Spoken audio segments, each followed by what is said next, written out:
Salut à tous, aujourd'hui on va parler d'un sujet crucial, primordial pour profiter pleinement de votre VTT assistance électrique. On va voir comment bien gérer et planifier vos sorties.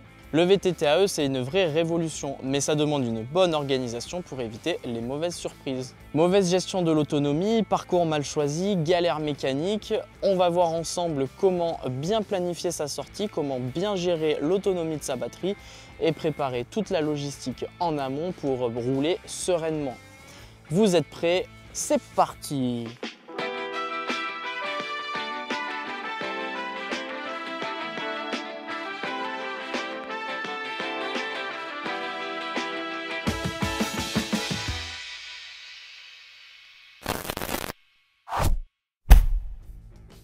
Pourquoi bien choisir son itinéraire? Le VTT-AE vous permet d'aller plus loin et plus vite. Mais il faut adapter son parcours à l'autonomie que vous offre votre batterie. Ça vous évitera de tomber en panne sèche et surtout de ne pas finir sur les rotules en rentrant à la pédale sans assistance. Pour planifier votre sortie, soit vous trouvez des itinéraires déjà balisés par les communes ou sur des itinéraires que vous connaissez déjà. Ou alors vous utilisez des outils adaptés comme des applications qui vont vous permettre de préparer tout ça. Vous avez par exemple des sites comme utagawa.fr, Komoot, mais il en existe tout un tas. Une fois le parcours défini, analysez le dénivelé et la distance car plus il y a de dénivelé, plus votre moteur est susceptible de consommer.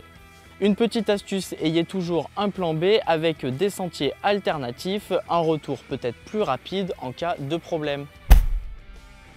Les facteurs qui influencent l'autonomie de votre batterie sont nombreux, notamment le mode d'assistance utilisé, chez Shimano, Eco, Trail ou Boost, le poids du pilote et le poids du matériel, la température extérieure.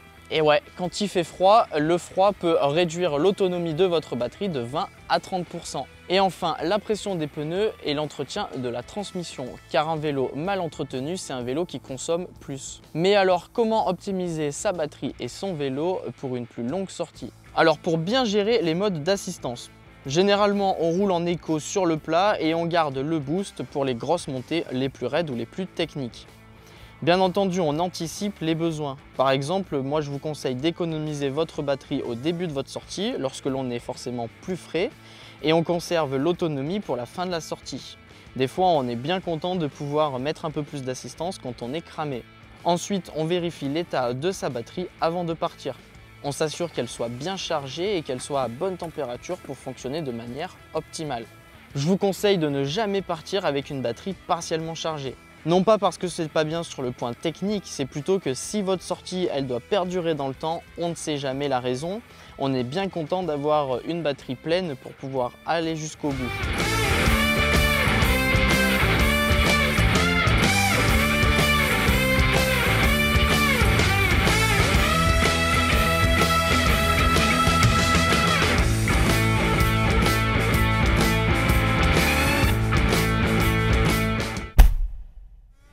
Il y a des vérifications mécaniques essentielles à faire avant de partir sur votre sortie.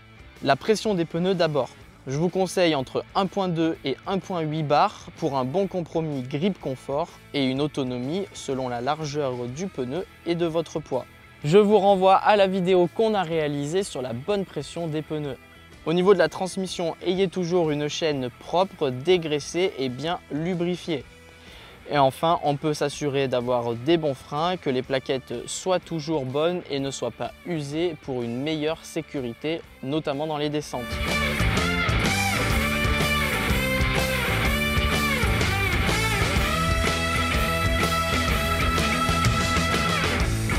Et en prévision d'un problème mécanique pendant la sortie, on emporte toujours de quoi réparer. Le fameux multi-outil avec le dérive chaîne, c'est peut-être le plus important car c'est souvent la première cause de casse sur un e-bike.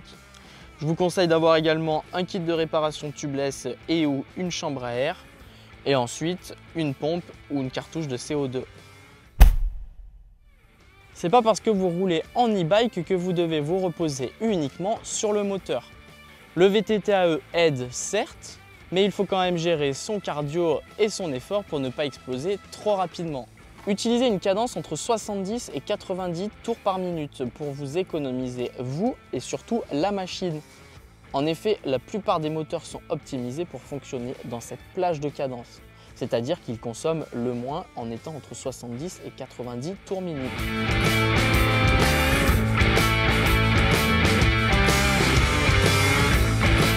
Pour bien gérer votre sortie, adaptez également votre nutrition en mangeant et en vous hydratant régulièrement pour éviter le coup de mou.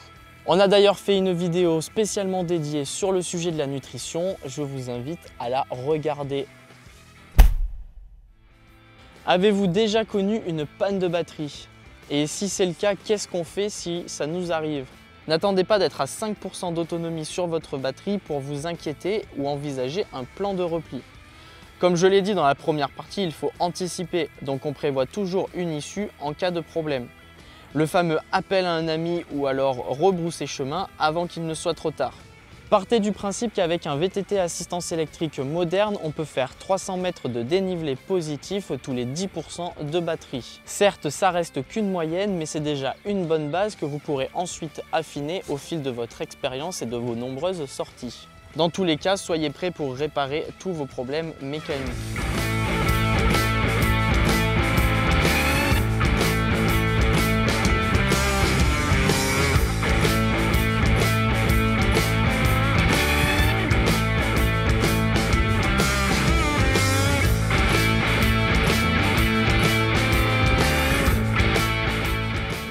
Vous l'avez compris, bien gérer sa sortie en VTT-AE, c'est pas simplement charger sa batterie et partir. C'est bien plus complexe que ça et il y a différentes étapes. Dans un premier temps, il faut bien planifier sa sortie. Ensuite, il faut utiliser pendant sa sortie intelligemment les modes d'assistance. Il faut vérifier son vélo avant de partir, bien gérer son alimentation et son effort et être prêt en cas d'imprévu. N'hésitez pas à nous dire en commentaire quelles sont vos astuces pour gérer vos sorties en e-bike. N'oubliez pas de vous abonner, d'activer les notifications pour qu'on se retrouve dans une prochaine vidéo. Ciao!